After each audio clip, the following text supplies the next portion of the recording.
Everybody, welcome back to another video. Today I'm not at my house, I'm at my girlfriend, so this is why the environment looks so different. Yeah, let's get into it. The COTA review. The COTA, the whole weekend was quite fun. I think the highlight of the weekend was the qualifying with Leclerc getting pole, Norris second, Hamilton third, and Verstappen only managing to get sixth. The rest of the weekend was quite boring. I think the race had actually a lot of spice with strategy at play with Verstappen chasing down Norris and Hamilton. Hamilton at the end chasing down Verstappen, Norris finishing third. But yeah, after that, Hamilton and Leclerc got disqualified, pushing Norris to the podium with Sainz next to him, and Logan Sargent scoring his first point in F1. I think that is quite a big thing, especially with him being at his home Grand Prix in America. I think that's a pretty good thing. But yeah, let's get into the COTA ranking from 20th to 1st. Then after that, quickly go through my fantasy. If you want to skip that and go to my COTA predictions, you can. And then after that is my Mexico GP predictions. So let's get into it. My stinker of the COTA Grand Prix is going to be George Russell. Now, George Russell was off the pace the whole weekend, especially from Hamilton. In qualifying, he was way off in the sprint qualifying as well. And he just had no pace in the sprint race. Got a penalty, dropped him, and then in the main race, he was not near Hamilton, not once. So it was actually a very poor race for Russell.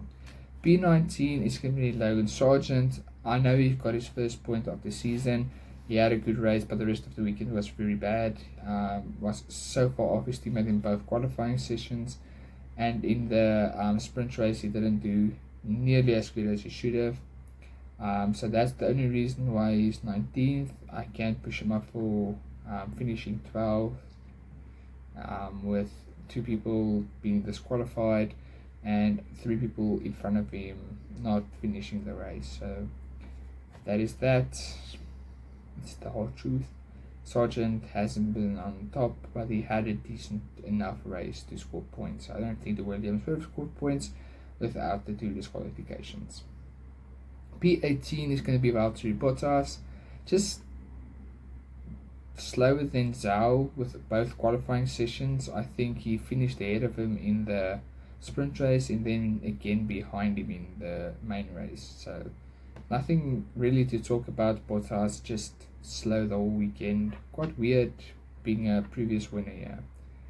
P17 is going to be Oscar Piastri. Now Piastri is basically the same as Russell, yet just so off the pace of his teammates. In the main qualifying session, I think he was the biggest gap was between Norris and Oscar. Yeah, almost being 1 second behind, with Norris finishing P2 and he only finishing P10. Now that's not good. In the sprint qualifying, he did much better, but in the sprint race, there was no damage. He just burned down these tires way too quickly, and that's why he did so bad, and that's why he couldn't get as good on my predictions, on my rankings. And not only that, but in the race itself, I think it was basically Ocon's fault, and I couldn't really rank him for that, so it was quite hard. But Oscar Piastri is P17. P16 is going to be the other one that got hits in the main race. It's going to be Esteban Ocon. Esteban Ocon had an okay weekend. I think, like I said, I think the racing incident was more his fault than it was Oscar's. And so he's the main reason of his own downfall. In the sprint race, I don't think he was nearly on the pace of his teammates. And his teammate also outqualified him in both of the sessions, so not nearly as quick as Gasly. P15 is going to be Sergio Perez. I don't really want to talk about this guy. He's just not doing what he needs to do, being so far off Verstappen in both qualifying session and in the race. He couldn't even get past Russell for a very long time. and yeah, finishing I think P6, P7, I can't remember, before the disqualifications. Yeah, just a very average Perez week. There actually was one good overtake, and yeah, that's all I can remember from his race. P14 is going to be Kevin Magnussen. Now, Magnussen had a quiet weekend. Yeah, just quiet. Can't really remember anything really good about his weekend. But yeah, just outqualified his teammate in the main qualifying by a lot, but then his teammate had the best of him for the rest of the weekend. So that's all. P13 is going to be Zhao Guanyu. Now Zhao was better than his teammate in both the qualifying sessions, but he got a penalty in the sprint race that dropped him down a lot, and after his teammates, behind his teammates. And I think Zhao ended in front of Bottas in the main race. So it was an okay weekend. I think he could have done better, but yeah, the Alfa Romeo isn't a very good car, and that's why Zhao is only P13. P12 is going to be Lance Stroll. This is the best Lance Stroll has done in a long time. He's sprint qualifying, and no, he's just the qualifying was not as good. His sprint qualifying was just like a 10th behind Alonso. In the sprint race, he was on Fernando's tail, and I think in the race he showed his colors with the older spec car and finished in the points starting from last. I think he would have ended behind Alonso if Alonso didn't have a retirement, but what can you say? He did good enough in my opinion. P11 is going to be Hulkenberg. And Nico Hulkenberg, like his teammate, had a very quiet qualifying and race. Got out qualified by his teammate in the first qualifying, and in the rest of the weekend he had more pace than Magnussen. His race pace in the race itself was quite good, finishing I think 14th or something. It wasn't too bad. But our top 10 is going to start off with Daniel Ricciardo. Being his first weekend back after he broke his wrist or fractured his wrist, I'm not sure. He actually had a very good qualifying and the sprint qualifying, especially the sprint qualifying. In the sprint race, he did good. In the race itself, he could have had points, I think, if they didn't stop him for the fastest lap. I don't know why they did that. I think maybe Ricciardo bent down his tires too quick. But anyway, as his first weekend back, I think that was very good. Well, good enough for someone that just got back from breaking his wrist and being in F1. P9 is going to be Carlos Sainz. Now, Carlos Sainz had a okay weekend in my opinion. He did good in the race itself and the sprint race, but he wasn't as quick as his teammates in both qualifying. Yeah, I think I don't know how Leclerc would have ended with the 2-stop challenge instead of the 1-stop. We will never know. P8 is going to be Fernando Alonso. Fernando Alonso is my driver of the race. He actually was so good, started from second to last. He was 8th before he DNF'd, so that means he would have finished 6th or higher, starting from second to last. That's amazing, but then he DNF'd, or his car had floor damage or something, which is really bad luck for Alonso. And I feel for him because he had actually a very good race. So the rest of the weekend was very average. So yeah, but the race was a highlight. P7 is going to be Yuki Tsunoda. Now, Yuki Tsunoda was my driver for the sprint race. He did very well in the sprint race. I think he started from second to last, and he finished in the top 10 or 11th. I can't remember, but that was amazing. And I think Yuki showed his mettle in the race as well. Finishing in the points, and without the disqualification, he got 2 points and fastest lap. Well, he got 8 points with fastest lap, and then with the disqualifications, he got 4 points. So yeah, that's a very good weekend for AlphaTauri and Yuki Tsunoda. You can be glad of the performance, and I think he's showing how good he could be against his more experienced teammates. So I think Red Bull should really take notes, and maybe some other teams as well. P6 is going to be Pierre Gasly. A very quiet, I think, weekend, but a very consistent weekend. He was good in both qualifying. He was good in the sprint race. I can't remember if he scored any points. I think he was just out of the points because he was 9th or 10th. I can't remember at this moment. And then the race itself, he did very good. He was best of the rest. And what can you say? Just a very good, consistent drive from Pierre Gasly.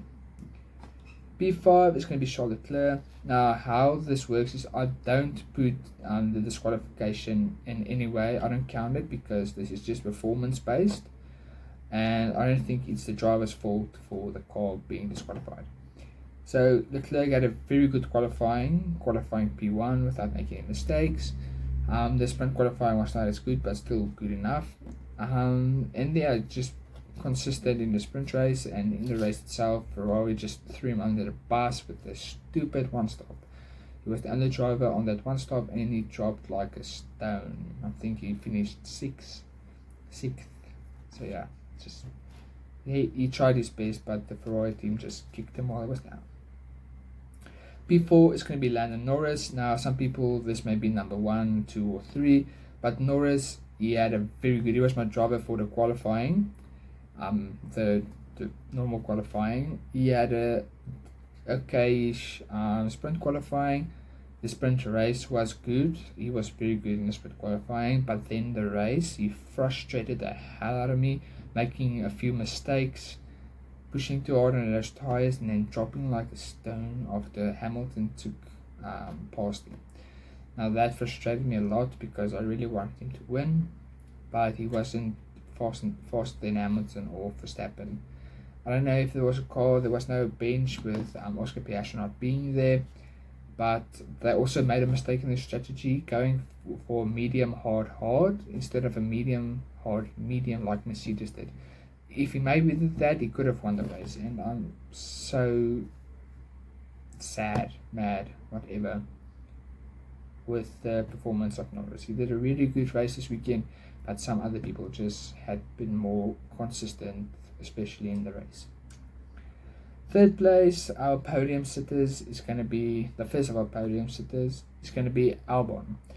Albon had a a quiet weekend. Had a very good qualifying. He was my driver for the sprint qualifying. He was in the top 10 while his teammate was last. In the sprint race, he was just trying his best. I think he could have, I don't remember if he had any points, I don't remember. But anyway, in the race itself, he just made one mistake, getting a 5-second penalty, but his teammate behind him wasn't fast enough to catch up. And he had a very decent race, in my opinion, doing the best he can. And yeah, that's all I can say about Albon, and he got points, so that's good. My second place man is going to be Max Verstappen. Verstappen had a okay-ish qualifying, not as good as he usually was, but in the rest of the weekend he was just himself. And I see the Red Bull ain't as quick as it was before, and the other teams are starting to get closer, but Verstappen is on the same level. So yeah, just a little more mistakes than usual this weekend. He was frustrated all weekend, so maybe we'll see more about that later on, maybe next year. And my number 1 spot is going to be Lewis Hamilton. Now, Lewis Hamilton had a very good weekend, in my opinion. He loves the COTA track, and I understand that. Very good qualifying, very good sprint qualifying, sprint race also second, and the race itself would have been second before the disqualification. So Hamilton had a really good weekend, I think, and he deserved being number 1. He was just a little bit better than Verstappen this weekend, in my opinion. So that is my top 20. Let's quickly go through my F1 fantasy. I got a total score of 182. Perez gave me 32 points, Leclerc minus 10 because of this disqualification. Sainz gave me 64 and he's my multiplier by 2. Albon 14, Norris 46, Aston Martin 0. I just wish Alonso didn't DNF because then I would have had a lot of points. And McLaren 36. Let's quickly go through my COTA predictions. My good drive was Leclerc, that was correct. My bad drive was Alpine, and I would say they had actually a quick car, so no, that was wrong. Pole was Sainz, Leclerc got pole. Sprint pole was Russell, wasn't even near. Sprint win, Verstappen, so that was my second point. My top 5 was Hamilton, was disqualified. 4th place Leclerc, disqualified. 3rd place Alonso, DNF.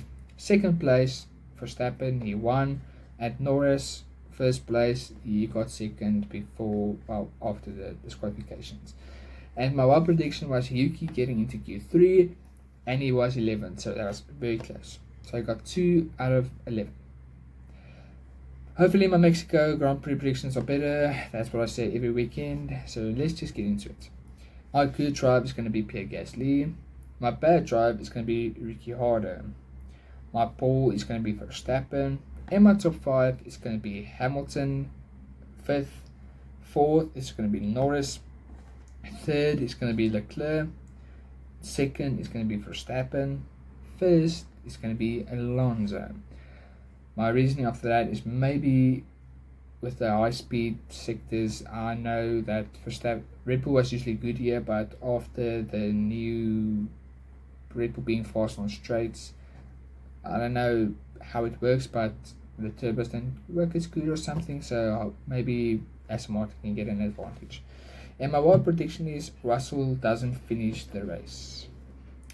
So that's my whole weekend. I really hope you enjoyed it. I want to push this series out a little bit early in the week, and I've been very busy. I'm still waiting to get my 3 drivers per team video out, and yeah, thank you for watching. If you like this kinds of videos, please like and subscribe. I'll be doing more of these, and give me your opinions in the comment section down below of what you think should have been ranked higher or lower, and who do you think would win the race in Mexico. Cheers, have a nice week.